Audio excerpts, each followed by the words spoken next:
2022년 12월 12일 큐티 말씀입니다. 고린도후서 7장 2절로 16절입니다. 마음으로 우리를 영접하라. 우리는 아무에게도 불의를 행하지 않고 아무에게도 해롭게 하지 않고 아무에게서도 속여 빼앗은 일이 없노라. 내가 이 말을 하는 것은 너희를 정죄하려고 하는 것이 아니라 내가 이전에 말하였거니와 너희가 우리 마음에 있어 함께 죽고 함께 살게 하고자 함이라. 나는 너희를 향하여 담대한 것이 많고 너희를 위하여 자랑하는 것도 많으니 내가 우리의 모든 환난 가운데서도 위로가 가득하고 기쁨이 넘치는도다. 우리가 마게도냐에 이르렀을 때에도 우리 육체가 편하지 못하였고 사방으로 환난을 당하여 밖으로는 다툼이요 안으로는 두려움이었노라.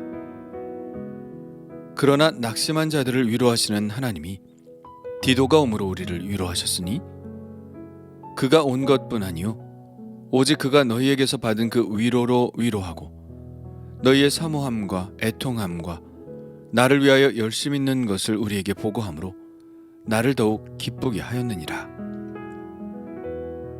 그러므로 내가 편지로 너희를 근심하게 한 것을 후회하였으나 지금은 후회하지 아니함은 그 편지가 너희로 잠시만 근심하게 한 줄을 알미라. 내가 지금 기뻐함은 너희로 근심하게 한 까닭이 아니요 도리어 너희가 근심함으로 회개함에 이른 까닭이라.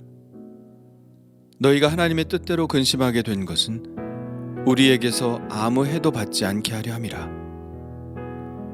하나님의 뜻대로 하는 근심은 후회할 것이 없는 구원에 이르게 하는 회개를 이루는 것이요 세상 근심은 사망을 이루는 것이니라.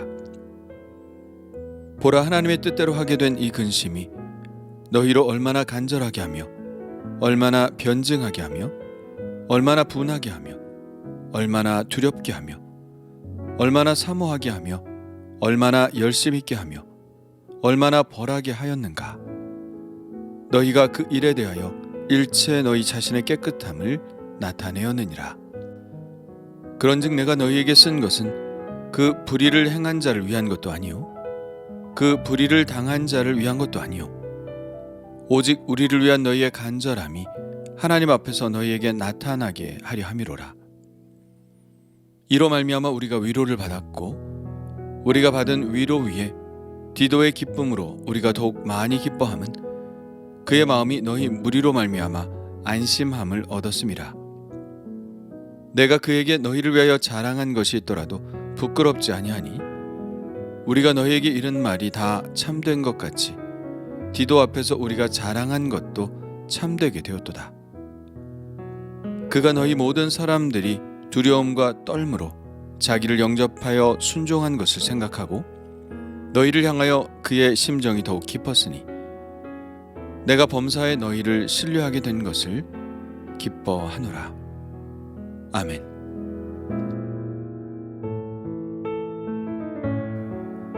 (13절에서) 너희도 마음을 넓히라라고 말한 바울은 다시 오늘 말씀에서 마음으로 우리를 영접하라고 말합니다. 지금까지 바울이 자신의 입장을 진정성 있게 설명을 했으니 이제 오해를 풀고 예전의 좋은 관계로 돌아가자는 것이죠. 그리고 마지막으로 바울은 항변하듯이 자신에게 가해진 비난들에 대해서 간결하고도 매우 단호하게 반박합니다. 우리는 아무에게도 불의를 행하지 않고 아무에게도 해롭게 하지 않고 아무에게서도 속여 빼앗은 일이 없노라. 이런 비난이 있기는 있었나 봅니다. 12장 16절에 그 비난에 대해 잠깐 언급하고 있는데요. 이렇게 말하고 있습니다. 하여간 어떤 이의 말이 내가 너희에게 짐을 지우지는 아니하였을지라도 교활한 자가 되어 너희를 속임수로 취하였다 하니 내가 너희에게 보낸 자 중에 누구로 너희의 이득을 취하더냐. 그렇죠. 그런 비난이 있었습니다. 그래서 바울은 억울한 심정을 토로하며 분명하게 자신의 입장을 밝힌 것입니다. 그런 일이 없었다고요. 그런데 바울의 그 다음 말을 보십시오. 행여 자신의 이 단호한 말이 그들에게 정죄감을 줄까봐 다시 부드럽게 말합니다. 내가 이 말을 하는 것은 너희를 정죄하려고 하는 것이 아니라 내가 이전에 말하였거니와 너희가 우리 마음에 있어 함께 죽고 함께 살게 하고자 함이라. 내가 이전에 말하였거니와 라는 말은 아마도 6장 11절에서 13절의 말씀을 상기하고자 하는 것 같습니다. 거기에서 바울은 고린도 교인들을 향하여 마음이 넓어졌다고 말하죠. 이것은 좁은 마음으로 그들을 정죄하고 미워하는 것이 아니라 사랑으로 다 포용한다는 말입니다. 그때 이렇게 말한 것처럼 고린도 교인들은 바울의 마음 안에 사랑으로 자리 잡고 있습니다. 그저 바울이 바라는 바는 그리스도 안에서 그리스도와 더불어 함께 죽고 함께 사는 참된 교제를 하고자 할 뿐이죠. 중간 편지로 추정되는 이 글을 마치면서 바울은 고린도 교인들을 축복하고 칭찬합니다. 나는 너희를 향하여 담대한 것이 많고 너희를 위하여 자랑하는 것도 많으니 내가 우리의 모든 환난 가운데서도 위로가 가득하고 기쁨이 넘치는도다. 바울은 사실 이 편지를 너무나 마음이 상한 가운데 썼지만 결코 그들을 정죄하는 마음으로 쓰지 않았다는 것을 알 수 있죠. 바울은 고린도 교인들을 너무나 사랑했고 그들의 믿음에 대해 확신했고 그들을 매우 자랑스러워했습니다. 이 마음이 거짓이 아닌 것은 14절에서도 드러납니다. 바울은 디도 편에 이 편지를 보내는데 그는 편지를 보내기 전 디도에게 고린도 교인들에 대한 칭찬을 했던 것을 알 수 있습니다. 내가 그에게 너희를 위하여 자랑한 것이 있더라도 부끄럽지 아니하니 우리가 너희에게 이른 말이 다 참된 것 같이 디도 앞에서 우리가 자랑한 것도 참되게 되었도다. 이것을 보면 고린도 교인들을 향한 바울의 이 칭찬의 마음은 정말 진심이었던 것 같죠. 그래서 비록 이런 불편한 편지를 쓰게 되었지만 그런 와중에서도 고린도 교인들을 생각하면 바울의 마음에는 위로가 가득하고 기쁨이 넘치고 있다고 말하고 있습니다. 바울은 이 편지를 디도의 편에 고린도 교회에 전달했다고 했죠. 그렇다면 이 편지를 받은 고린도 교인들의 반응은 어땠을까요? 그 궁금한 이야기가 5절부터 나옵니다. 5절부터의 이야기는 앞서 2장 13절로부터 이어지는 말씀이죠. 거기에 이렇게 되어 있습니다. 내가 내 형제 디도를 만나지 못하므로 내 심령이 편하지 못하여 그들을 작별하고 마게도냐로 갔노라. 바울은 드로아에 있었는데요. 거기에서 편지를 가지고 갔던 디도를 만나기로 했던 것 같습니다. 그러나 만나지 못하자 불안해진 바울은 배를 타고 마게도냐까지 건너갑니다. 그러고는 5절의 상황이 이어지는 것이죠.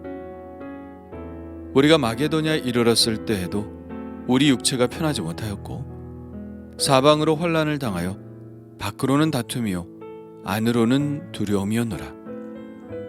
그러나 낙심한 자들을 위로하시는 하나님이 디도가 옴으로 우리를 위로하셨으니 그가 온 것뿐 아니요 오직 그가 너희에게서 받은 그 위로로 위로하고 너희의 사모함과 애통함과 나를 위하여 열심 있는 것을 우리에게 보고함으로 나를 더욱 기쁘게 하였느니라.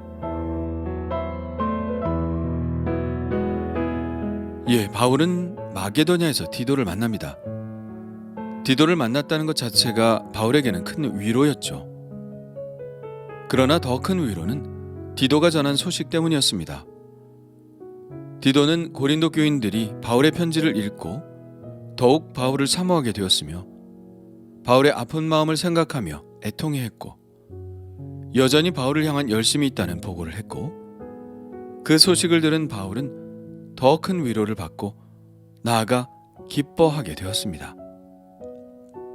이 반가운 소식을 들은 바울은 한편 자신의 편지가 고린도 교인들을 너무 근심하게 한 것이 아닌가 하고 잠시 후회한 순간도 있었습니다. 내가 좀 심했나 하고 생각했겠죠. 그러나 서로 그들이 근심을 했다 하더라도 그 근심은 결국 좋은 결과를 낳았기 때문에 바울은 그 근심에 대해서 긍정하는 마음으로 바뀌었습니다. 왜냐하면 그들은 그 근심으로 결국 회개에 이르렀고 더 이상 죄악의 길로 가지 않았기 때문입니다. 바울은 이 이야기를 하면서 좋은 근심과 나쁜 근심에 대한 정의를 이렇게 내리고 있는데요. 하나님의 뜻대로 하는 근심은 후회할 것이 없는 구원에 이르게 하는 회개를 이루는 것이요, 세상 근심은 사망을 이루는 것이니라. 예수님도 세상의 근심에 대해서 매우 부정적이셨죠. 너희 중에 누가 염려함으로 그 키를 한 자라도 더할 수 있겠느냐? 그러므로 염려하여 이르기를 무엇을 먹을까, 무엇을 마실까, 무엇을 입을까 하지 말라. 이는 다 이방인들이 구하는 것이라. 이것은 세상 근심을 말하는 것이죠. 그러나 근심이 다 나쁜 것은 아닙니다. 자신의 죄를 돌아보며 근심하는 것, 교회를 위해 염려하는 것, 형제를 돌이키기 위해 탄식하는 것은 하나님께서 기뻐하시는 합당한 근심입니다. 그것이 결국 우리를 회개와 구원의 참된 길로 다시 들어서게 하는 것이니까요.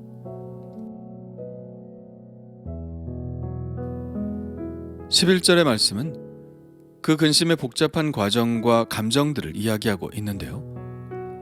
고린도 교인들이 바울의 편지를 읽고 나서 이런 감정을 가졌을 것 같습니다.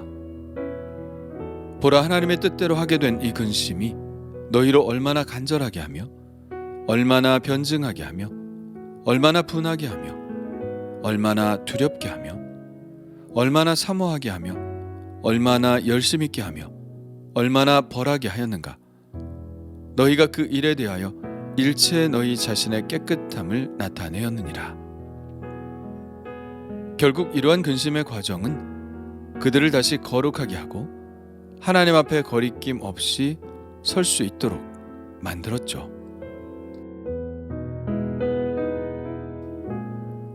오늘의 말씀을 묵상하면서 느끼게 된 가장 큰 감정은 바울이 가졌을 그 큰 사랑입니다. 그 사랑 때문에 그는 조바심 냈고 근심했고 또한 위로받았고 기뻐했습니다. 어떤 사람을 사랑하게 되면 반드시 따라오게 되는 감정들이죠. 그 사람 때문에 슬퍼하고 그 사람 때문에 기뻐하는 일이 비일비재하게 일어납니다. 바울은 그들을 사랑하기 때문에, 그들을 놓칠 수가 없기 때문에 한번 찾아가고 편지를 쓰고 어린아이처럼 그 결과에 기뻐하는 모습을 보이고 있죠. 그렇다면 나는 어떤지 생각해 보게 됩니다.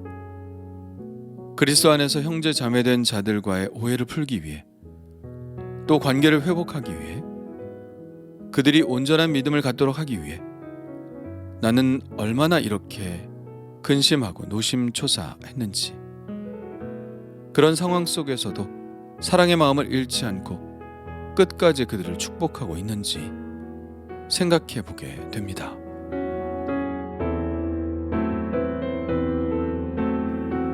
주님 감사합니다.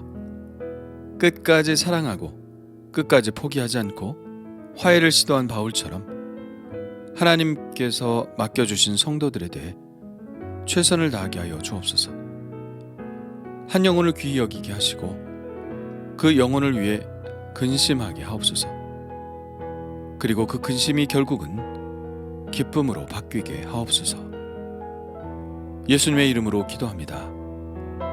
아멘.